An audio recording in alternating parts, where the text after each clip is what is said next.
Muraho mwese mwaramutse neza.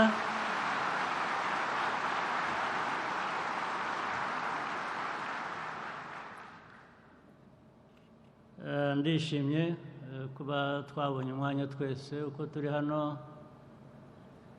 kugira ngo dukore iyi nama ya RPF Congress.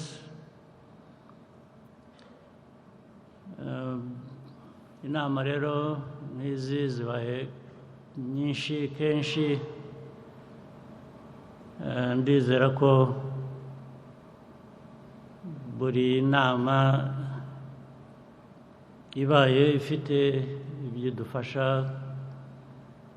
ibyitwungura kugira ngo dukomeze twubake umuryango wacu wa RPF, ari nako twubaka igihugu cyacu.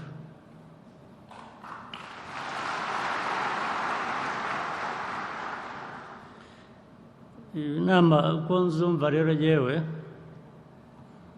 biba biduha umwanya wo kwisuzuma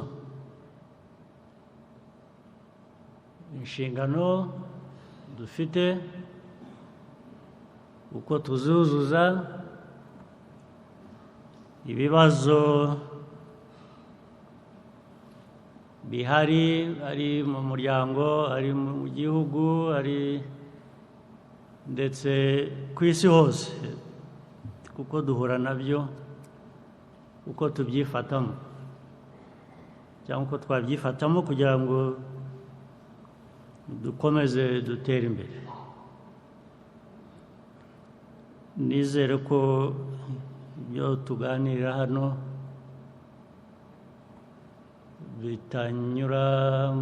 bitinjirira mu gutwi kumwe bigasohokera mu kundi gutwi, hanyuma hagati aho y'amatwi yombi tugasigarana ubusa. Ubundi biba bikwiye kuba tugumamo kugira ngo tubikoreshe kubaka no kwiyubaka.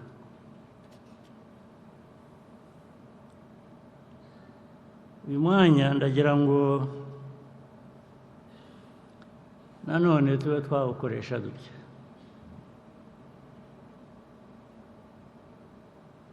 dutega amatwi, dutegane amatwi, dutekereze,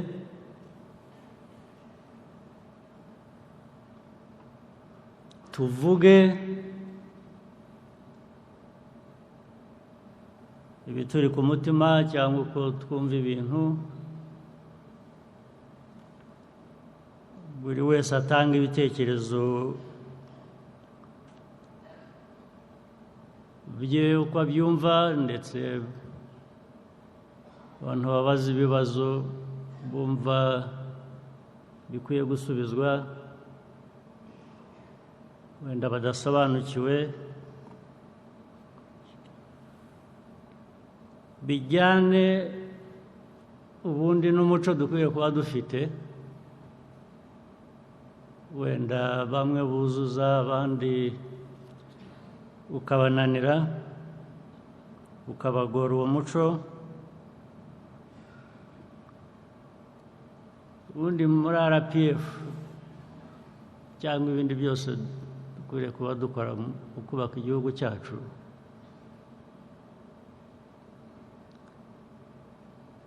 umuntu aba akwiye gutekereza we nk'umuntu, wese akitekereza, agatekereza inshingano afite zimuganisha cyangwa zimuhuza n'abandi, byagera ku bikorwa tukabikorera hamwe. We should be thinking independently, individually, but most importantly, act collectively nibwo bigira akamaro, nibwo bigira umusaruro, kuko ko turi hano twese buri wese afite ibimureba ku giti cye, ubuzima bwe, ariko ko duhuriye hano biratwibutsa ko nyine dufite byinshi duhuriyeho. Mu bikorwa rero niho hambere dukwiye kuba duhurira.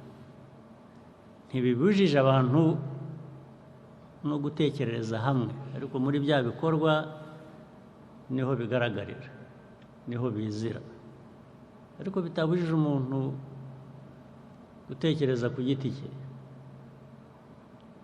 ndetse gukora ibimureba uko abyifuza. Ariko hano ni ibintu bibiri bihura, ni ibitureba nk'abantu buri umwe ku giti cye, ariko noneho ni ibitureba dukwiriye kuba dukorera igihugu cyacu, Abanyarwanda n'abandi bose batuye u Rwanda.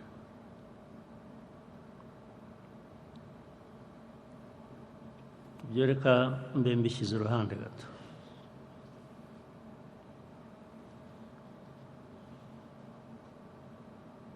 Musubire ku byo kwisuzuma, gushaka uburyo RPF ibaruta mu myaka benshi muri mwe,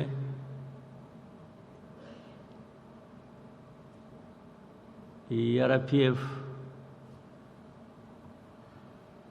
iyo myaka imaze yagiye ihinduka, igomba guhinduka.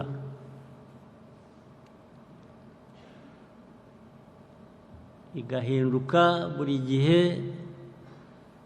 bijyanye n'ukuntu isi ubwayo ihinduka. Isi tugezemo uko iteye ubu, RPF yaba irimo, twebwe abanyamuryango ba RPF twaba tuyirimo,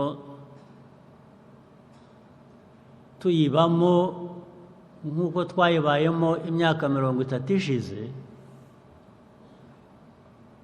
haba hari ikibazo, haba hari ikibazo kinini cyane. Ari uru Rwanda, ari iyi si turimo, tugomba kubibamo nk'uko bimeze. Ubu ni ukuvuga ngo kuriya guhinduka kutugiraho ingaruka iyo utajyanye n'iyo mpinduka, byakwica ugapfa neza, ukabura no guhamba.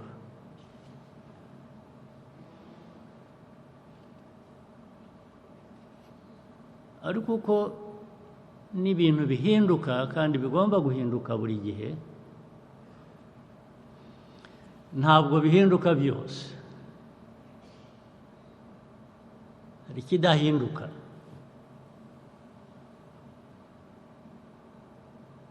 Ikidahinduka ubundi nicyo uri cyo, ndetse n'icyifuzo cyawe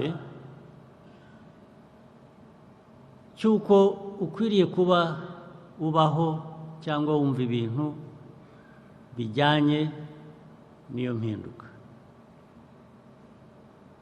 Hari ikidahinduka.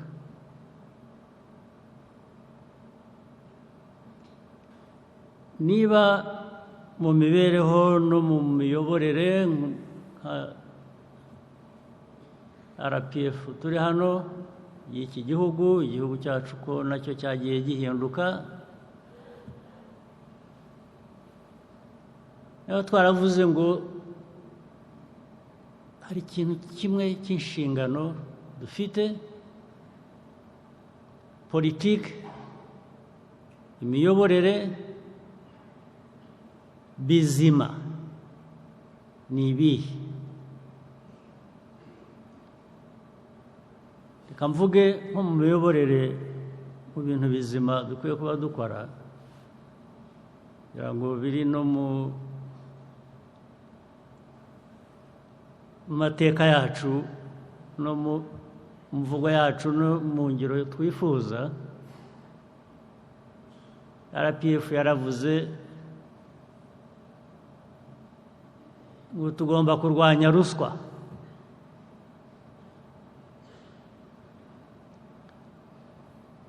Uko kurwanya ruswa ntiguhinduka. Kira gitekerezo cyo kurwanya ruswa imyaka 38 cyangwa hishize,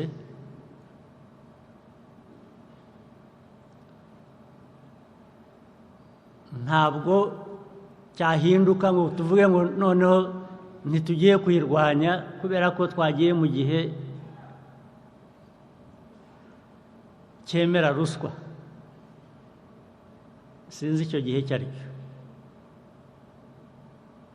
Ahubwo igihinduka ni uburyo wakoresha kugira ngo uyirwanye. Ariko kurwanya ruswa ntibihinduka.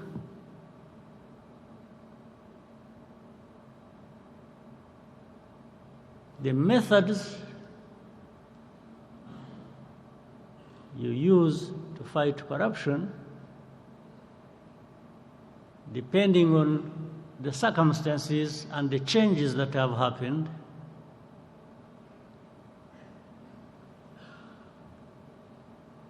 may change.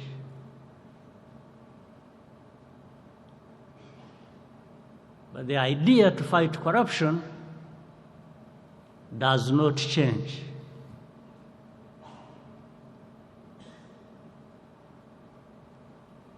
Icyo ndibwira ko ari urugero twakoresha, icyo navugaga bijyanye n'impinduka, ingaruka bitugiraho, ariko n'ukuntu hari ibyo tugomba kugenda duhindura bijyanye n'igihe.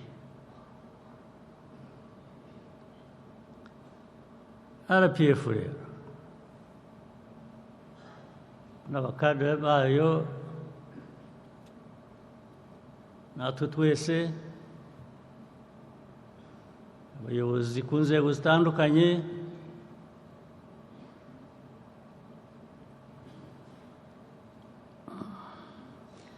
iyo mitekerereze yo guhindura ibintu no guhinduka ariko ukagumana intego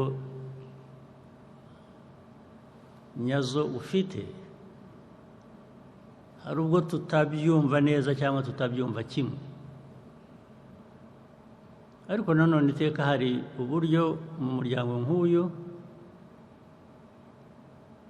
dukwiye kuba dukoresha kugira ngo ibyo byose bishobore kubonerwa umuti, bigire umurongo bikurikiza. Ndetse rimwe na rimwe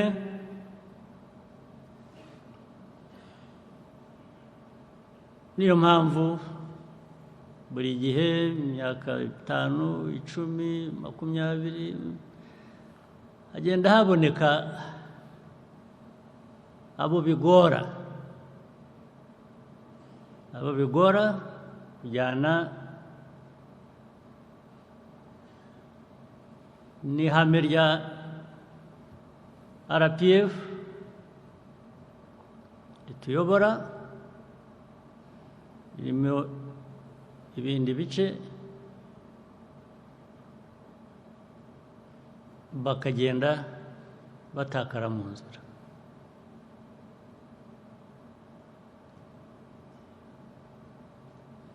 ibyo biriho byarabaye bizaba, ariko RPF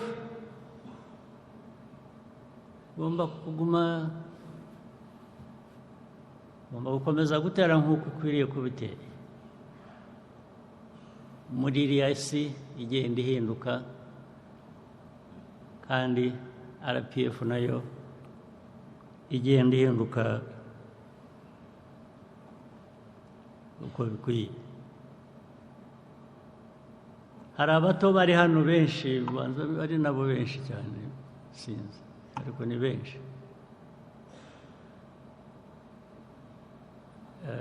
RPF yabayeho bataravuka, ndetse urugamba rwashingiye kuri RPF rwabohoje igihugu rukaba kugira ngo gihinduke. Naho urwo rugamba rubereye ni benshi bari bataravuka, abandi biyongera umubare munini, ubwo byombi hamwe bari impinja muri ibi ngibi mvuga ni nk'aho butaravuka.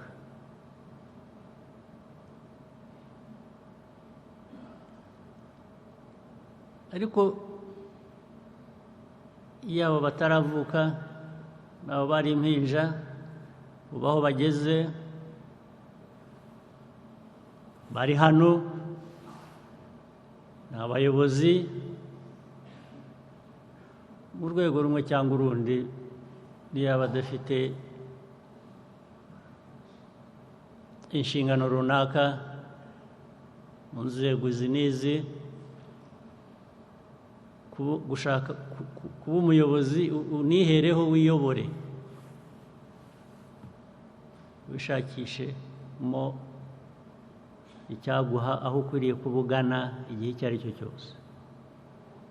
Uri umuyobozi,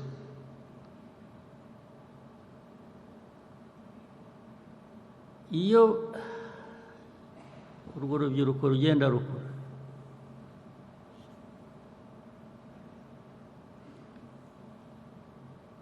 bayoborwa n'iki?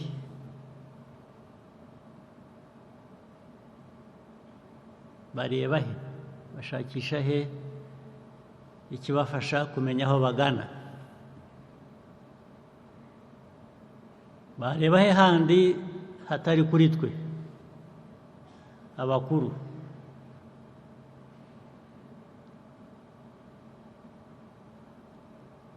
Iyi myifatire yacu twebwe abakuru itari mizima, ubwo hazarokoka bangahe kuri abo ngabo baturebamo bakadushakamo icyabayobora mu buzima bwabo, ikizatuma ndetse bashobora kuyobora igihugu cyabo igihe cyabo cyageze. N'ubu bamwe kuri bo igihe cyarageze, babihera he badahera kuri ariya mateka na ya mikorere na ya myumvire twavuze mu mwanya ushize? Bahera he? Inshingano rero dufite ni inshingano iremereye cyane, ntabwo ari ibintu biza hano gusa abantu bakaramukanya bagahoberana ntibaherukana, twarangiza tugataha tugasubira uko twaje hano. Niho navugiraga ko n'uyu mwanya biba bikwiye kuduha muri twe kwisuzuma no gutekereza ibyo dukwiye kuba dukora n'aho tugana.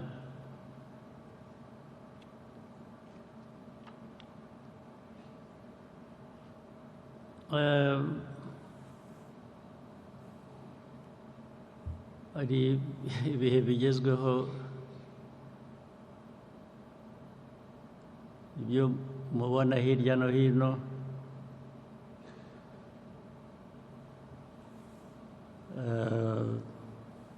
nabyo bya politiki bijyanye na politiki by'urubyiruko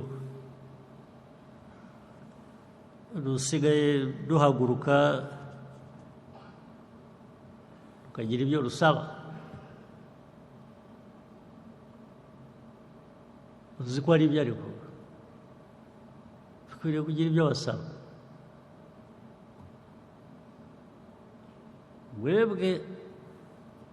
twebwe RPF tugomba gutegereza ko hari twibutsa ko hari ibyo bagomba kubidusaba, ubwo twaba twarujuje inshingano zacu, inshingano twiyemeje. aho abantu barinda kuguhagurukana bakakubwira ngo turashaka iki, ubwo ni ukuvuga ngo twarakibuze, ntacyo waduhaye. nibyo igihe bafite ibyo bahaguruka basaba barwanira uko babikora kose, njye ndabyumva. ndetse icyo bivuze, impamvu nabyumva ni uko ari nk'ibyo twakoze natwe tukiri bato kurinda tugera hano.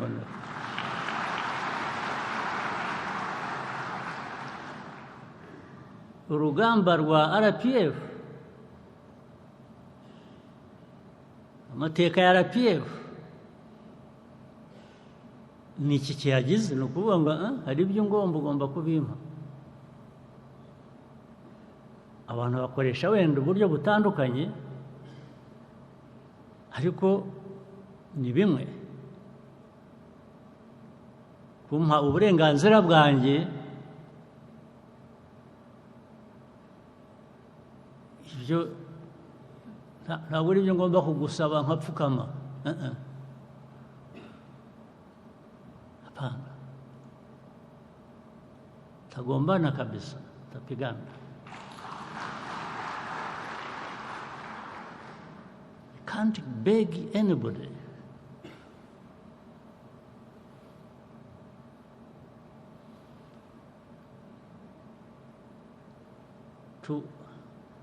I don't expect anybody to give me my rights as a favor she's doing to me. Hapana. So,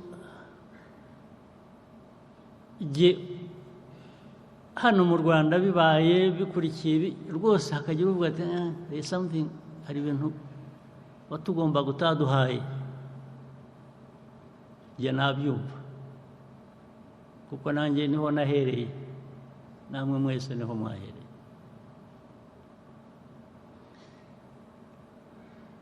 But then inama nk'iyi, umuryango nk'uyu, ikitugize kitubeshejeho, inshingano dufite ni ukugira ngo igihe ari twe turaha muri iyi myanya, tutazagira uwo twibwira ko azagomba kudusaba ko tumuha uburenganzira. naho byaba ari ukwibagirwa birenze urugero. That would be insensitive.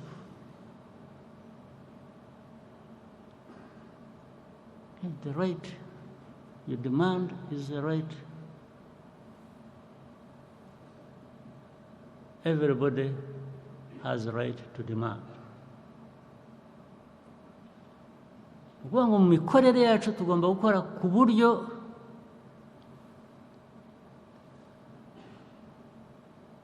twibuka ngo hari inshingano dufite, abantu batagomba kutwingingira, batagomba kudusaba, tugomba kubagezaho byanze bikunze.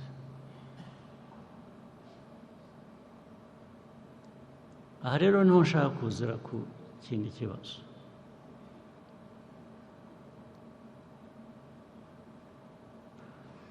ubu tumaze hano RPF baye muri leta nitwe rwose ibintu byose bishingiyeho.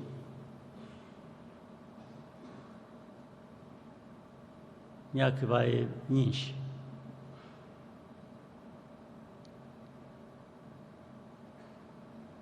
Tujye twisuzuma buri gihe turebe ukuntu twuzuza iyo nshingano. Ndahera ku miyoborere, ku mikorere,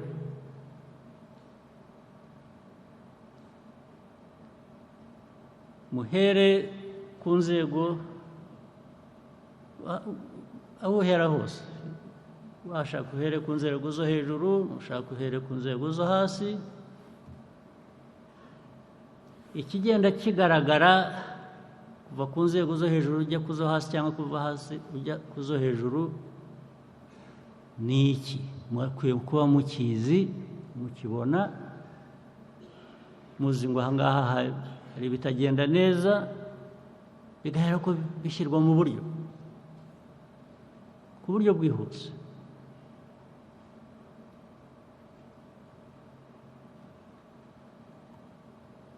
Mwe murabizi kundusha, mwari mukwiye kuba mubizi kundusha,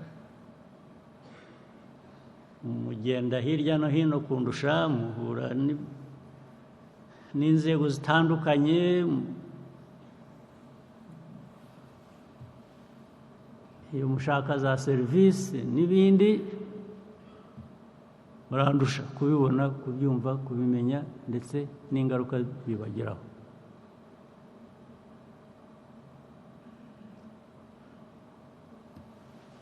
Yewe ku rwego ndiho cyangwa inzego zimwe bamwe muri mwe muriho zibahuma amaso.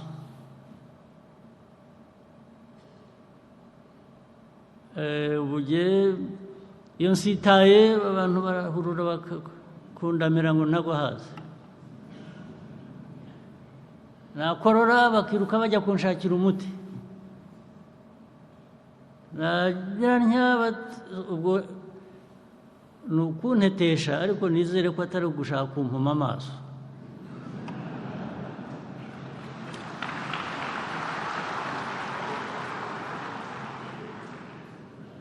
Kuko ibyo bamwe bakora bagira batya nibyo buri muntu wese ashaka kuba byamukorerwa.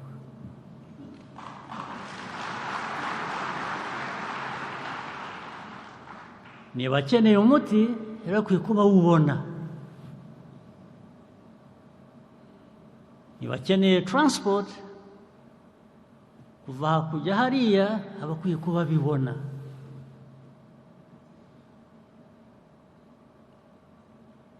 Niba ashaka amashuri y'umwana aba akwiriye kuba ayabona.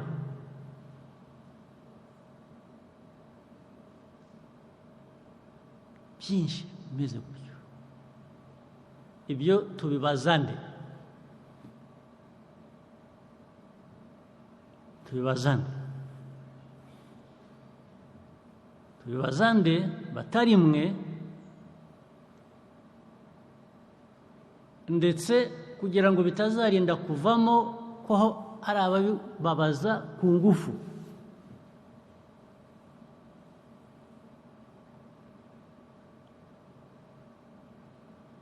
Bitazenda kugira ubabaza ku ngufu, nk'uko uyu muryango washingiye wubatswe ku buryo wagombaga kugira ibyo ubaza ku neza cyangwa ku ngufu.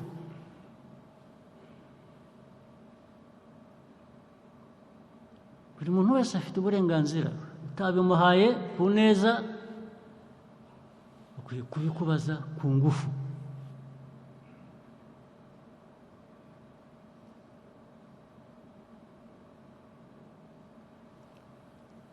Rero iyo mwe mujyaho ukumva mu giturage iyo ngiyo bakajyaho bagahwihwisa bakavuga umuyobozi wabo kuraho kuri urwo rwego bariho bavuga uriya hari uwabwira se yewe ibintu byose arikanyiriza kirarya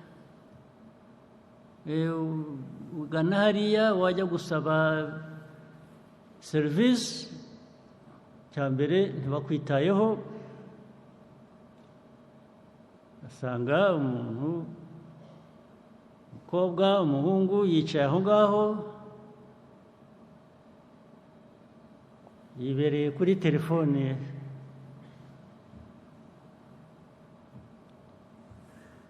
arakora ibyo akora sinzi ibyo ari byo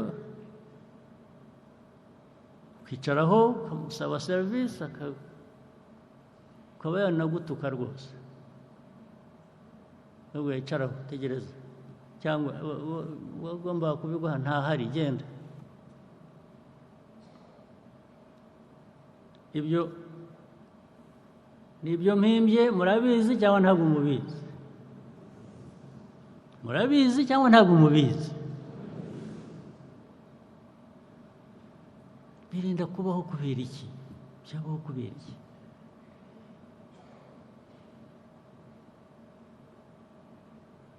cyabaho kubera iki buri mwebwe bayobozi ari abari hano ari abatari hano banyumva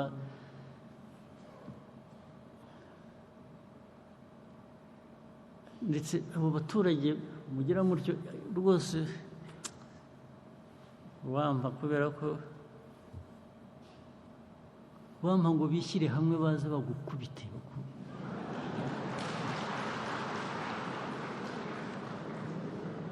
rwose bakagira uruhande bagashaka inkoni bakaza bakagukubita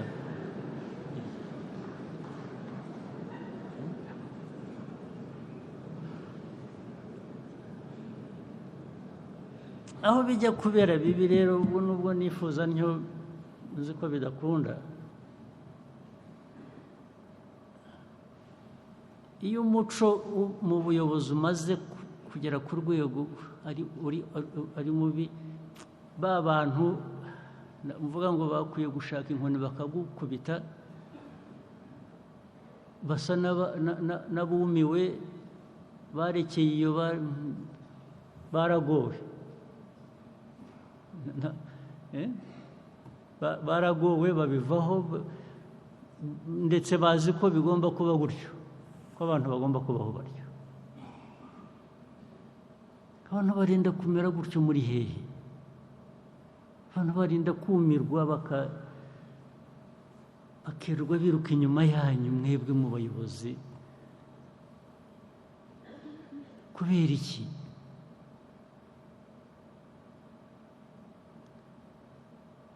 ariko ngiye kamabwiye iyo wamenye ndamukubita rwose ntabwo wamenye gukora ibyo ngibyo mujyaho mukamutetesha ariko iyo namumenye ntarara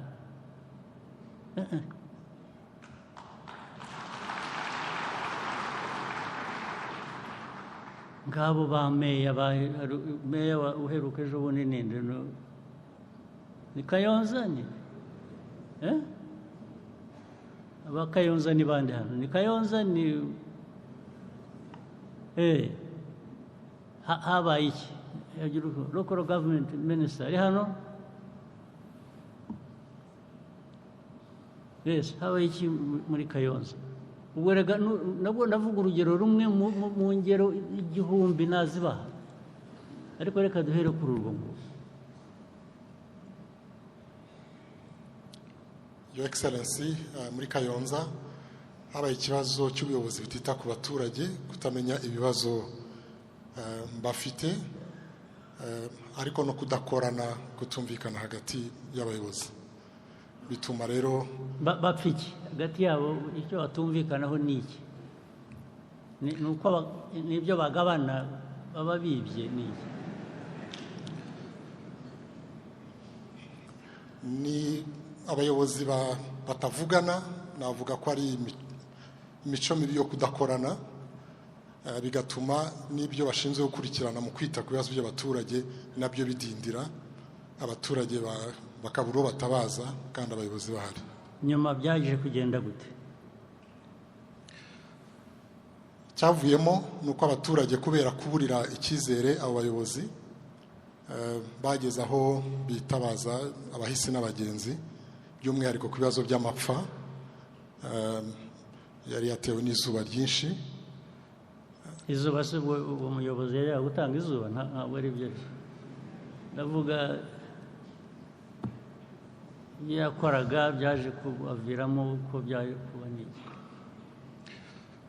Yes sir, bifite aho bihuriye kubera yuko ubusanzwe abaturage bagaragaje ko bafite ikibazo ko bashonje, leta ifite uburyo yabagoboka, ariko icyo gihe kubera ko abayobozi bari bahugiye mu kutumvikana ntabwo babashe kubikurikirana. Bari bahugiye mu ko bo batari bashonje, bo ntibari bashonjega n'icyo kibazo. Yes sir.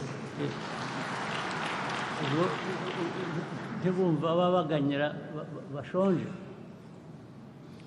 ntabwo ari kutavugana nuko nabwo buri wese yari afite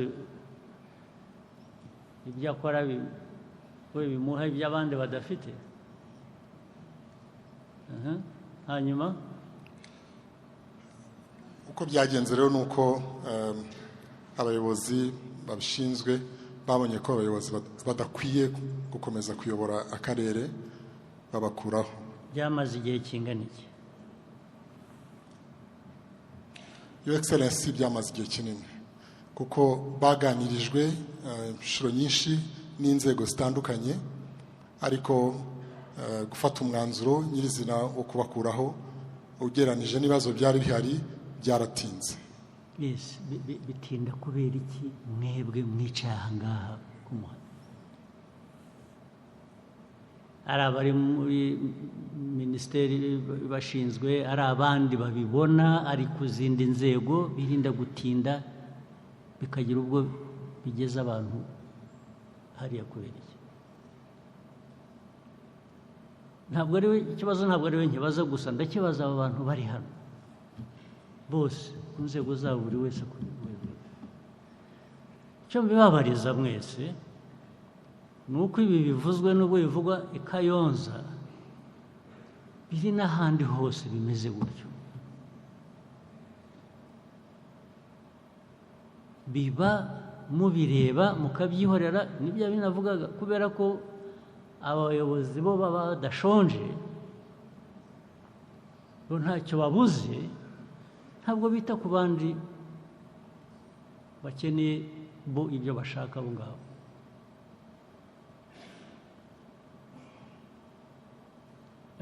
Hari kesi ya Bugarama za Rusizi, ibintu bijyanye n'imihanda,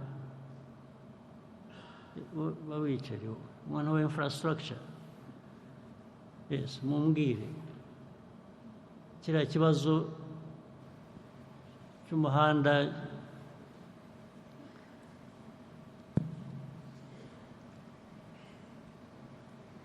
watengutse, usigaye nyirango usigaye warahindutse umurima, bahinga mu muhanda.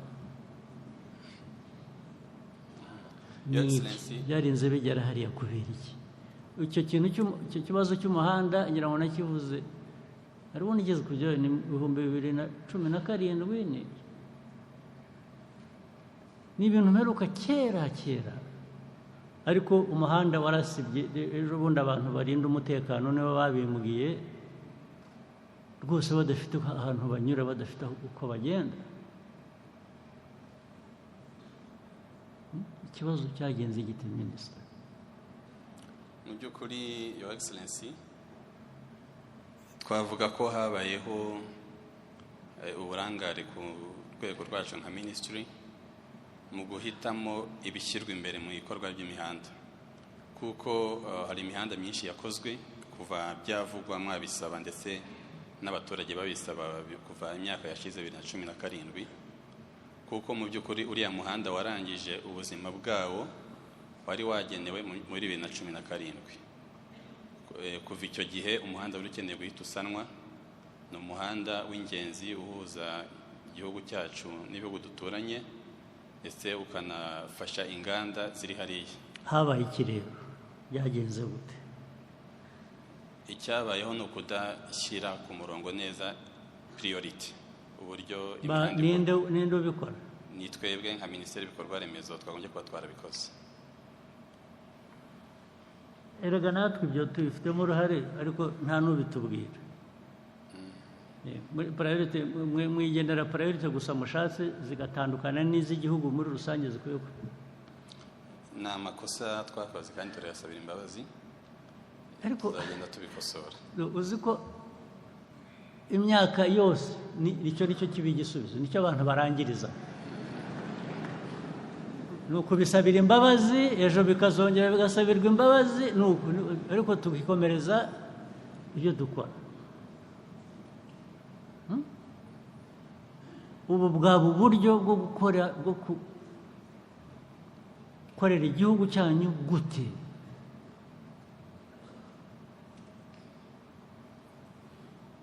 Ariko uravuga ko amafaranga yabuze yo gukora uwo muhanga? Ntabwo amafaranga yari yabuze, ahubwo ni ukudashyira ku murongo neza ngo tumenye ibikwiye guherwaho n'ibikurikira. Ibyo se bizakorwa nande? Tuzabikorerwa nande?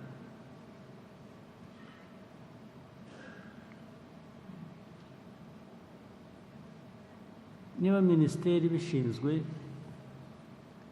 itabikurikirana n'izindi nzego ntizibikurikirane, ubwo bishinzwe nde? Bizakorwa gute nande? N'ubuyobozi ndetse bw'akarere ubwabo bakwiye kuba babifitemo uruhare. Byagenze gute? Urebye akarere kagiye katumenyesha ko hari ikibazo. Urumva ibyo akarere ko kakoze ibyabo karabamenyesha, kakirirwa kabasaba ko dufite, mwe mukicecekera. Ntabwo twihuse bihagije. Nta n'ubwo mwihuse na busa, ntabwo ari ukuhagije.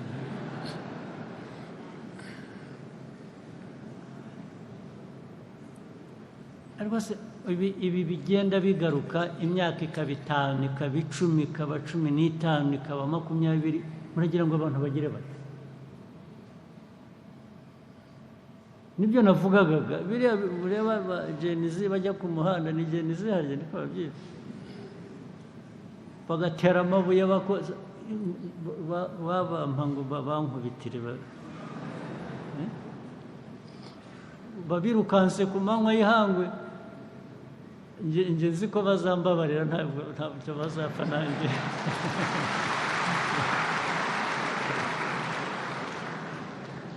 Bazi ko ntabarimo kabisa abantu bakora ibintu nk'ibyo ngibyo. Ariko rero ikibazo ni uko abamvuga ngo bampa ngo babankubitire nabo ni Genizi. Ubwo se bizagenda gute? Namwe ko muri urwo rugero, ubwo murakora, ubona iki kibazo yakigenza ate?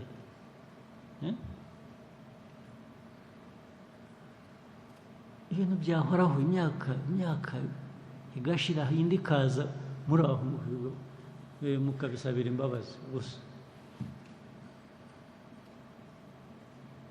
Uzi akantu kamwe maze kuvanamo muri ibyo bicarira,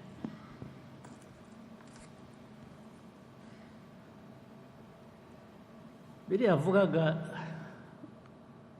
bisa n'ibitagira priority, ngo bagize, usibye ko batagize priority bakora bakanabitindana. Uzi impamvu? Ariko imwe muri zo ntabwo ariyo yonyine. Aba bayobozi baba bato cyangwa baba bakuru, mu by'ukuri ntibahari, ntabwo baba hano, ntabwo bahari. Ugiye kubara ingendo bagenda, bibera hanze mu makonferensi, conferences, bafite rero n'ibyo bakoresha. U Rwanda barugize igitangaza, ngo barashaka kureba babyita iki,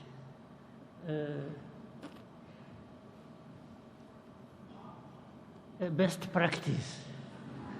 Ngo best practice iba mu Rwanda, ngo bakirirwa bahamagara. Ubu abona ba ministers nka 5 6 kugera ku 10 bose barandika basaba kugenda nkabaza barajyahe ngo bagiye baramutumiye kandi biri important ko bajyayo bagiye gutanga amasomo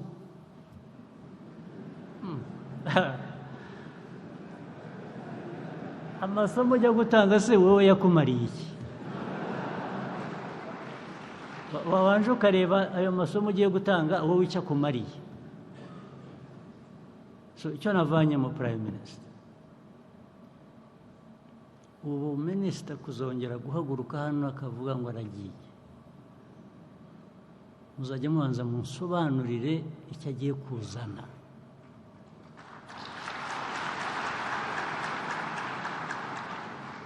kiruta icyo yari akwiriye kuba atanga ku banyarwanda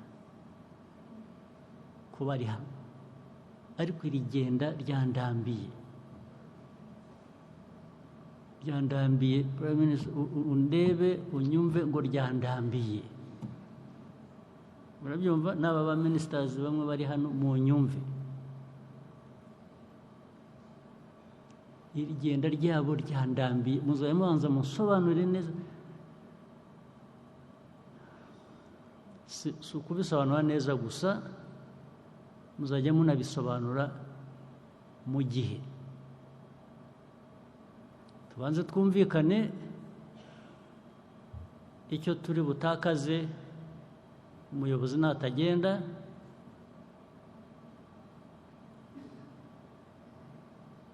natajya hariya bamutumiye icyo turi butakaze ni iki ndashaka kukimenya ariko icyo gihe bikwibutsa n'icyo uri butakaze nibaramuka bagiye okay tubyumvikaneho turebe ikinyuranyo cyabyo ubu ndaza kubafunga rwose kubafungira kandi hamwe twashyize abayobozi ugasanga abaminisitiri babiri nko muri minisiteri sibyo ariko hakaba ubwo bagiye bose bombi uko ari babiri bitari minisiteri imwe bitari minisiteri yindi ya kabiri 3 4 abantu bose bagiye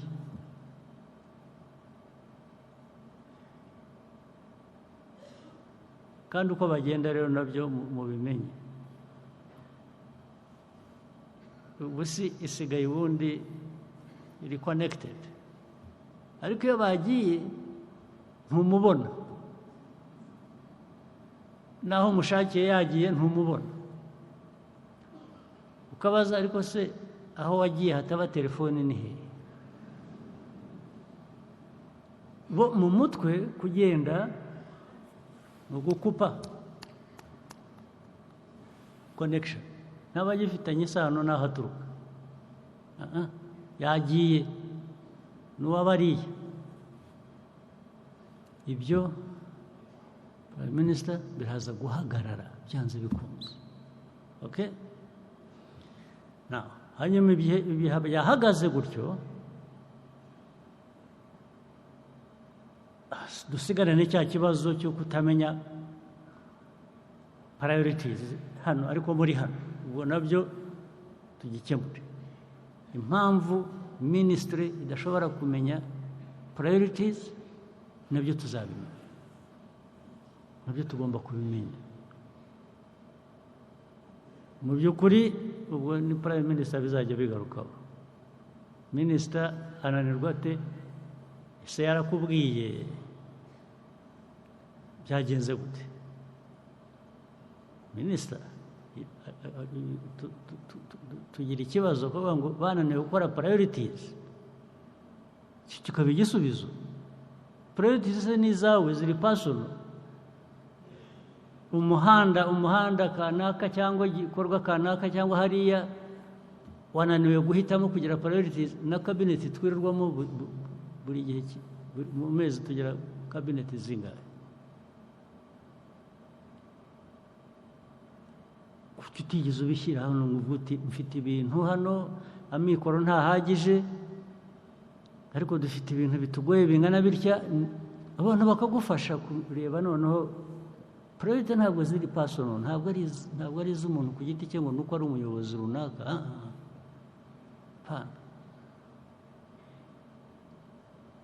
priorities ni iz'igihugu decisions zigomba kuba zijyanye n'inzego mu buyobozi bw'igihugu zizwe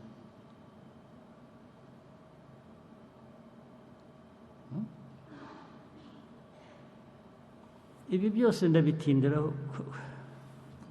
kubera iki nta kuntu RPF backbone y'iyi government y'ibikorwa y'amajyambere y'ibi byose aba bayobozi benshi tuvuga ni bamwe muri mwe ni kadazi muri mwe barangiza mukatubwira ngo nta makosa twananiwe kumenya priorities none ngo kumenya priorities gute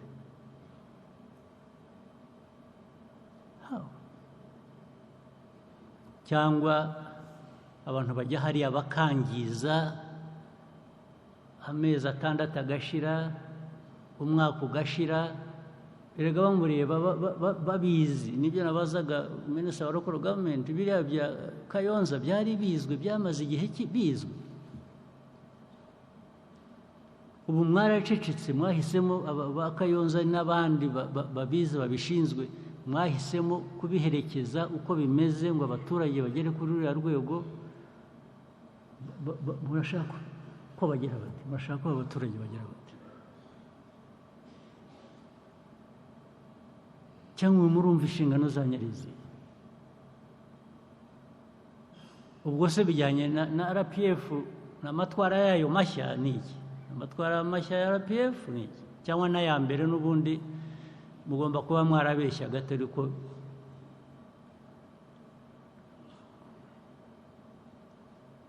mwavugaga bimwe tugakora ibindi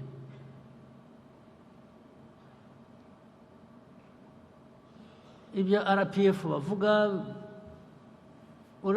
iyo abantu bashaka impamvu hari apologies nazumvise hari izindi mpamvu ubu nitugaruka ku muryango nyakuri microphone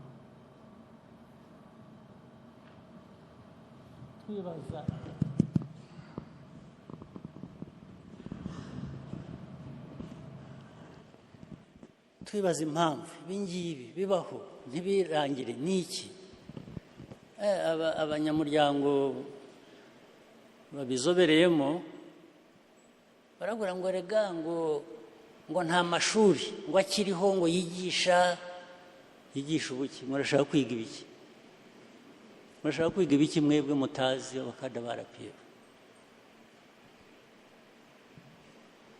amashuri mushaka mbese muzigishwa nande muri ayo mashuri ngo amashuri y'abakada ngo yo kwigisha abakada amashuri ni factory uracura abantu n'ubu ibyo umuntu ababwira mubyumva mwari mukwiye kuba bivamo amasomo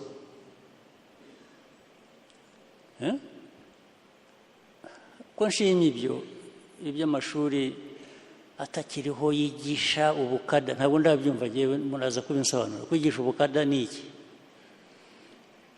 ababyize se bakwiriye kuba banigisha bo kuki nabo bakora ibyo ngibyo kandi bazajya banyuranye n'ibyo bazajya kwigisha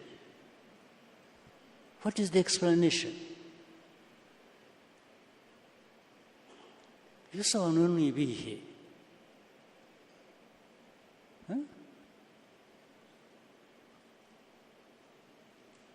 ibintu bya corruption no mu nzego ahantu hose erega biriya abantu bajya gusaba serivisi bakabarangarana bakigira bakagura nta electricity hari ngo tukwandikire ibi bintu imunsi computer yapfuye ntabwo ikora buriyo ufashe inkoni ukamukubita electricity iraboneka irahera ku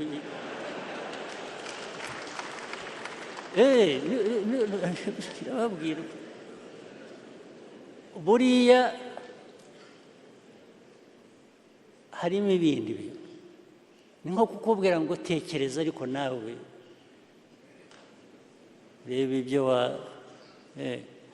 reba ibyo wampa nkwihutishiriza kandi koko yabanje kukubwira ko electricity ntayihari computer yapfuye iki ukagira utyo ukamuha envelope arahera ko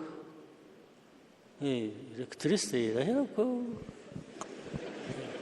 iraboneka ako kanya uwo mwanya electricity iraza ariko koko mwebwe bakada muri aha ngaha ku nzego izo ari zose ubuse tuvuge ngo mwe mu bahandi ibyo ntimubibona ubu murabibona mukabyemera bikababamo mukabyihanganira kuko mwarangiza mukaza hano ukeneye amashuri ukeneye amashuri umuntu kukubwira ngo ntuzafate ruswa iryo somo baryitiriye kuzajya kukubwira ntuzica abantu ntuzagire utya nibabaha Bibiliya akaba arizo musoma ibindi ibyo mutariga ibyo mutazi ibyo mutigishije ahubwo mwebwe mwarangiza mukanyuranya nabyo ni ibihe hagira umubwira ko ntabwo azi ko ariko aho mubano mu bindi bihugu bamwe bagenda muri ibyo bihugu cyangwa babayo cyangwa babayeyo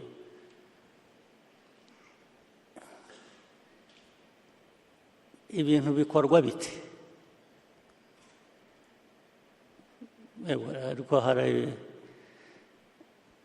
ushobora kuba hari aho mwabaye bikorwa gutyo hari abaturanyi dufite benshi bakora batyo sinzi niba mushaka kumera nkabo aricyo kibazo ariko uko RPF imeze uko tuyizi kandi twese hamwe na mbere hose amahame ya RPF tuzi yabaye tuzi ko ibyo ngibyo bibaho bikorwa ariko bidakwiriye gukorwa amahame yari ayo kutubuza gukora ibyo ngibyo ariko mukanga mukaba ari byo mukora ku manywa mukaba RPF nijoro mukaba kandi gukoresha ijambo ribi nanjye kuvuga ngo mukaba ibyo ntazi kubibana byombi kuba RPF ukaba n'icyo ntazi ntabwo bituranye rwose ntabwo bikwiye kubana ntabwo bikwiriye kuba bibana aberuye bo bareruye aberuye murabazi batuvuyemo baba ibyo ntazi nyine ibyo ni sawa ubwo abantu baba baratandukana nyine umwe agafata inzira y'undi agafata iyindi ariko inzira yacu ni hano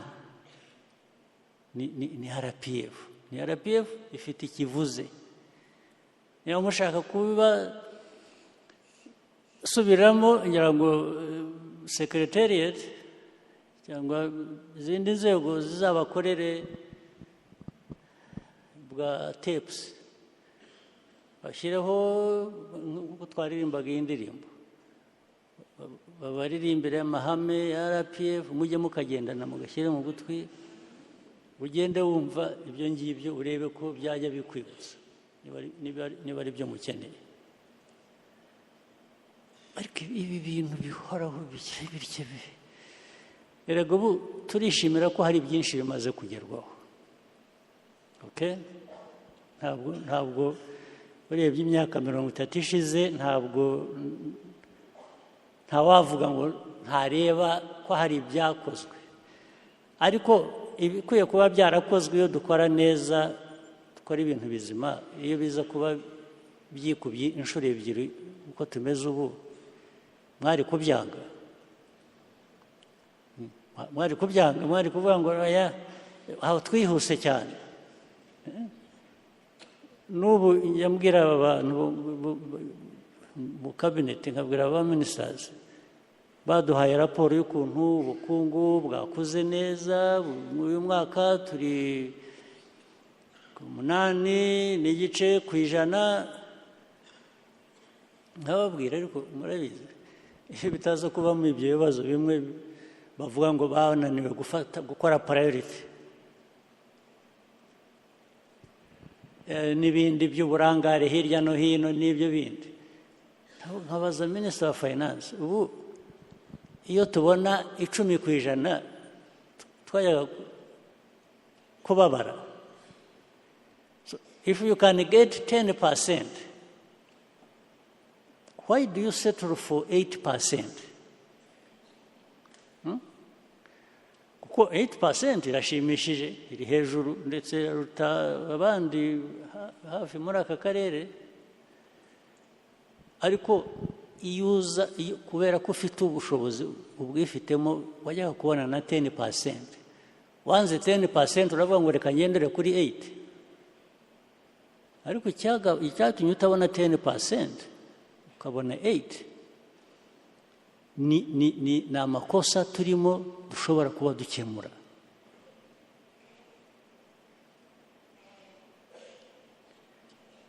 Kandi twari dukwiye kuba tuzi aho duhera. Uru Rwanda rwacu n'ingorane zose z'imyaka magana, ariko noneho uhereye ku bya vuba aha, ubu mwumva kugira ngo tuzaveyo tugere aho dushaka, keretse niba mudafite aho mushaka kugera, ambition zacu zibizihe? Ni ukumirwa gusa tukarekera iyo, ariko ambition niba tuzifite, ndetse tukaba dufite ibibazo bimwe bitari n'ibyacu, aribwo twikorera n'ibibazo by'abandi. Isi yose ikaduteraniraho, ariko njya nibaza niba u Rwanda tugomba kuba turi ibitangaza tutazi ahubwo. Kubona isi yose iteranira ku Rwanda, iyo ukareba kuri map no kugira ngo bakabona aho kari, ahubwo byari bikwiye kuba bibagora. Ariko ugasanga isi yose yahagurukiye u Rwanda, ariko tukanga tukabinyuramo tugakomeza.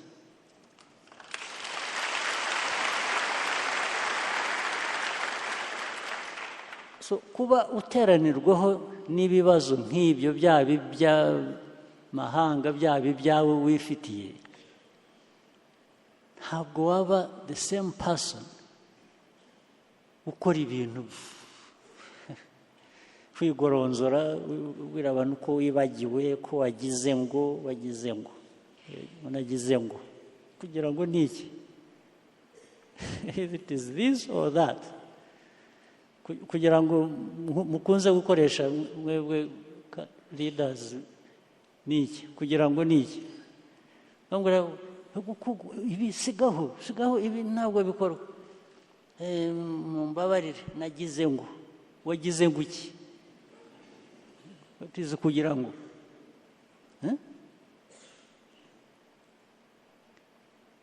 ibi byose mujye mubigarura kuri RPF, muvuge ngo ariko ubundi ikintu RPF ikwiriye kwibutwibutsa ni iki? Nahuye n'iki kibazo, nagize ntya, bambwiye barya, maze ikibazo rero ntabwo nibwira ko ari kutagira memory, ni ibintu mukora. How can you repeat the same mistake? Abantu bakwibutsa, abantu baguhana, abantu bagira bate, ariko ukongera ukabisubiramo. Wavuga ko ari ukwibagirwa, wavuga ko ibyo babyita iki?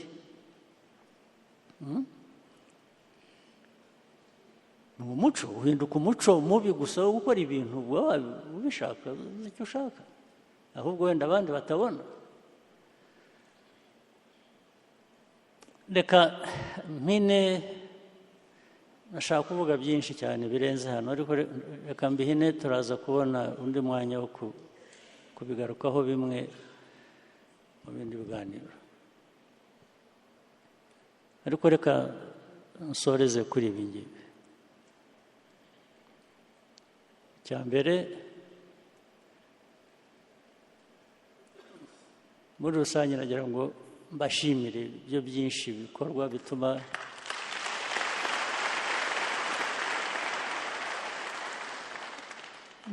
n'igihugu kigera aho kigeze no muri izo ntambara zose no mu biki bigomba kuba hari byinshi byiza dukora igihe ntabona nkatwarwa n'ibibi mbona bitwangiriza ariko ubwo ndabibashimiye.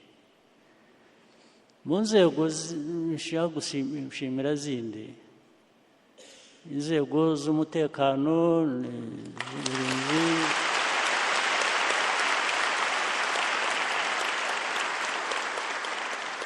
umutekano muri rusange zose RDF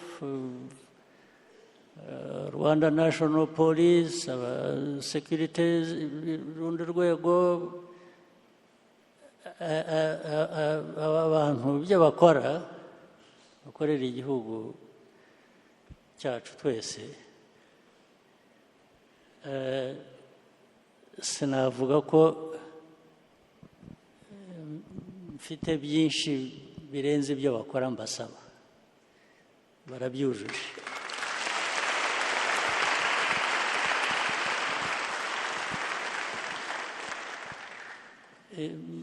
Bishyire mu rurimi rw'amahanga these forces of ours are the forces I have always wished to have.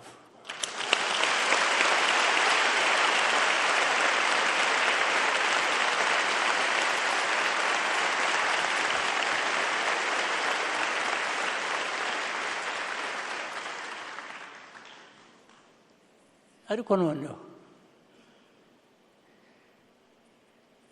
navuga ku baturage abaturage mureba u Rwanda dufite dukiniramo tugira ibyo tubakora byose sinzi ko hari igihugu gifite abaturage beza nk'abacu.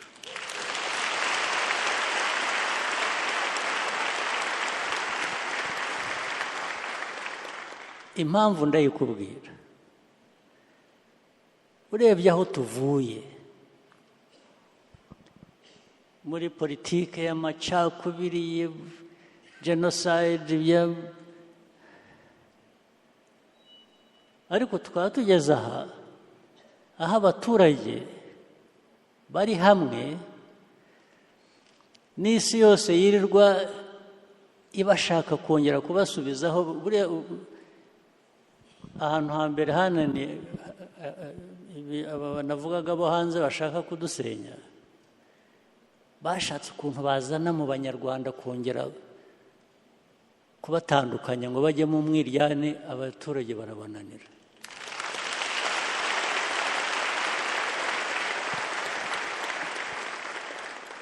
N'abariya bapfumbafu mureba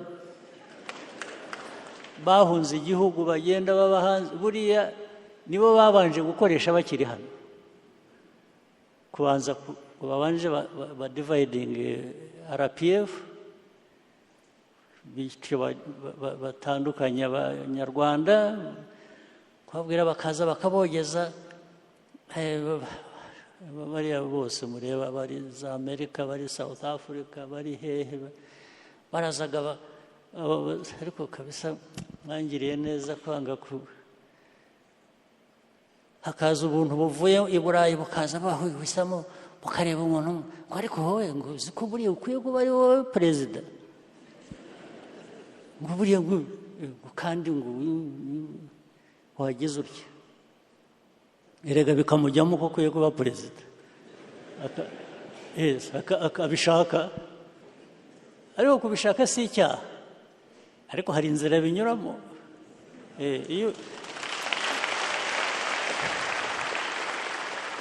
iyo bishatse gusa ugashaka gukora wibwira ngo abo ngabo bazagufasha kubigeraho bose ku murongo byagiye bibananira bajya aho bagiye abandi ntabwo byabahiriye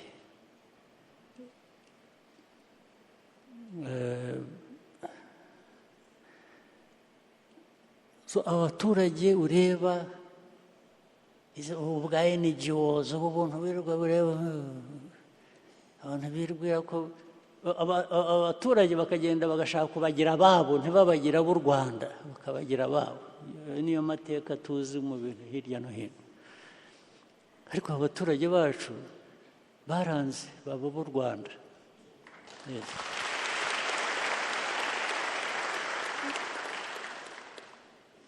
aho rero niho namwe mubera akaga mu mbabaza kuba mufite abaturage bameze batyo mwarangiza mukabajyamo mukabakiniramo ntimubahe ibyo mubagomba ni icyaha rwose kidakwiye no kubabarirwa ni icyaha namwe benshi njya mbona mwemera ibintu by'amadini n'iki mwari mukwiye kubisabira imbabazi ku Mana cyangwa ikazabahana mu kimwe mukwiye kubihanirwa rwose ni bibi cyane ntabwo amahirwe mufite kuba muriho muyobora abayobozi mu gihugu cyanyu mufite abaturage bameze batya mwarangiza mukajya gutobanga ibintu ntabwo ari byo mujye mubyibaza ku giti cyanyu aho muri mwicuze muhinduke kandi gukora ibintu bizima ntabwo ari ibintu bigora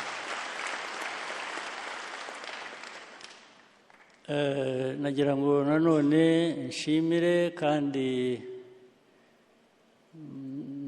nakire abadukorana mu gihugu hano hari abayobozi b'indi mitwe ya politiki bari hano mushoboye kuba mwahaguruka tukabareba niba muhari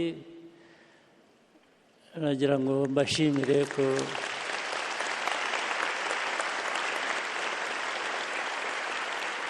mbashimire ko mwaje kwifatanya natwe kandi n'ubundi mufatanya natwe no muri kwa kudacamo ibice abanyarwanda n'iki mukemera tugafatanya mubifitemo uruhare runini ndabibashimira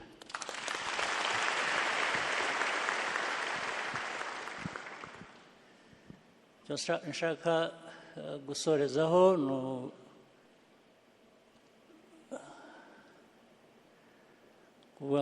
natangiye mvuga impinduka zikwiriye kujya zibaho buri gihe bitewe n'uko ibintu bimeze n'igihe no muri RPF ubwayo nagira ngo mbateguze ngira ngo biraza gushyirwa mu buryo mu masaha yandi ari imbere tubiganira hari ibintu bimwe nahuye n'abayobozi bamwe b'inararibonye ba RPF ndetse abandi founder members ba RPF mbasaba ikintu kimwe ikintu gitoya ntabwo cyari kigoranye ko twagira ibintu duhinduraho bike mu structure iyobora umuryango tukazubakira aho ngaho dukora wenda n'izindi mpinduka ariko bikazadufasha kongera imbaraga mu mikorere ibyo ngira ngo baraza kubitugezaho turaza kubiganira sinzi ko ari uyu mwanya wabyo hanyuma ariko bigakorwa mu buryo bworoheje kandi buzima,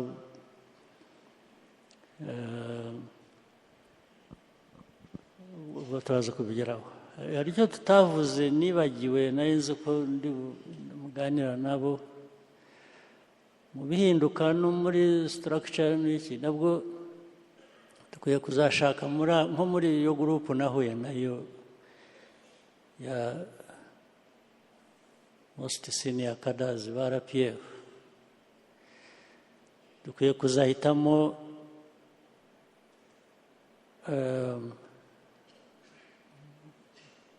sinzi umubare uwo ari wo, wenda bake muri bo, ikaba nka kanso ya elders mu bundi buryo,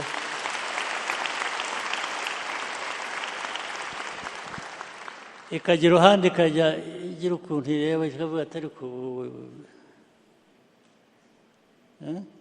ikagira ukuntu ivuga yicaza umuntu igihe babona umuntu agenda adakoze ibirenge hasi, aguruka bakamubwira atari kugaruka hasi, wowe kandagira hasi, reka kugendera mu kirere. Ibyo nabyo tuzabiganira, wenda na hano twabiganira, nta kibazo mbona, nagira ngo mbateguze gusa tubitekereze. Hari structure zisanzwe z'umuryango tugiye gutinkaringa nazo, tukagira ibyo habaho uburyo bwa reinforcement, then nifuza ko nabasaba ko tuzashaka iyo gurupu wenda nk'abantu nka 5, babaye benshi 7, ni igitekerezo, mushatse mwabagira 3, mushatse mwabagira 7, tukareba uko tubaha iyo nshingano yo kuba batari mu bintu day to day, ariko bari iruhande bareba, bakaba bakwibutsa umuntu atari ko itonde, cisha make, yananirana ubwo bikaba ibindi.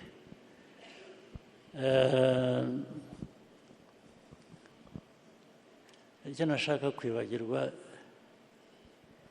mpora nsubiramo buri munsi, ndongera mbabwire mwese abari aha, dukwiye gushyiraho uburyo tukamenya kuvuga Ikinyarwanda.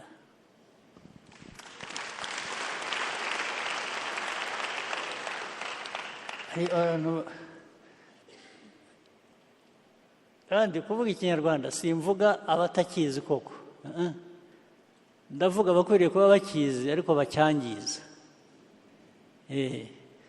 Uko cyangirika murabizi, bakizanyemo amagambo cyangwa ibintu by'aho twabaye twebwe.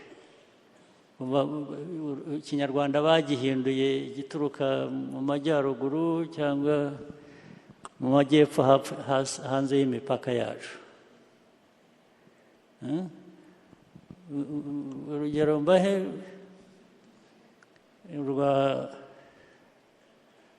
hari ikintu mpora numva kikandya mu matwi nkagira ntya nkumva, nkabwira abantu maze nkunda no kucyumva, nabonye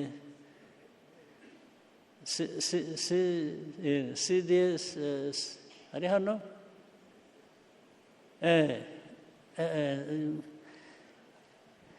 mu ame yacu cyangwa na IGP mu gipolisi, kumva kuvuga ngo guhereza,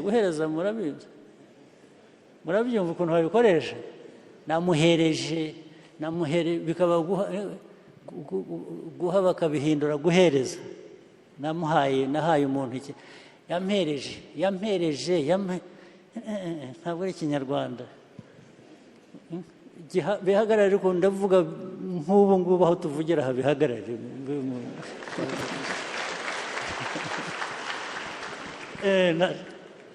Guhereza, harimo bamwe rero babivuga, ariko nzi aho bituruka nabwo hanze y'imipaka yacu. ndetse bibanza bijyana abazi ikinyankore n'abandi banza biva mu kinyankore. Hari abantu bita mujya mwita ni abakonyine ni iki bari hano barapiyevu ibintu byakuhereza muhagarike mu kinyarwanda wenda muri icyo kirimi cyo hanze birashoboka ariko nkababaza kuko nzi ko bafitanye nkavuga nti mwebwe iyo umuntu yaguhaye inka mu kinyarwanda uvuga iki? Ntabwo yaguhereje inka yaguhaye inka. So that is a big difference. Ntabwo bibaho mu kinyarwanda mu kibi kinyarwanda. Ikindi ni iki hari ibindi nyanumva uvuga biryana mu matwi kumva rega twese twigishije ikinyarwanda ntabwo kuba twarabaye hanze nk'impunzi n'iki ntabwo byatuvanyeho kuvuga ikinyarwanda. Nta guhereza n'ibindi muzadufasha bazi indimi.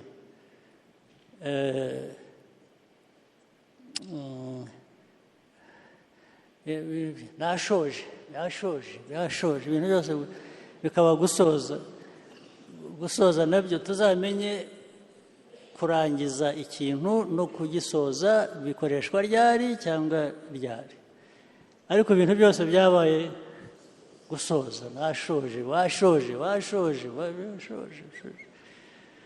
nabyo bigomba kuba bifite ahandi bituruka. Ntabwo ibintu byose ari ugusoza. Gusoza bifite aho igihe bikoreshwa, ibyo urangiza nabyo bifite igihe bikoreshwa. Ubwo ibyo byari iby'iruhande by'amarangamutima byanjye, ariko nabyo mubyiteho bishobora kugira akamaro.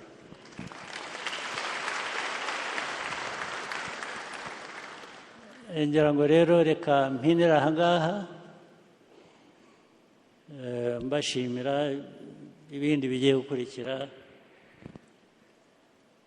kandi ntibagirwa no kubifuriza ko muzagira Noheli nziza n'umwaka mushya tugiye kujyana. Murakoze cyane.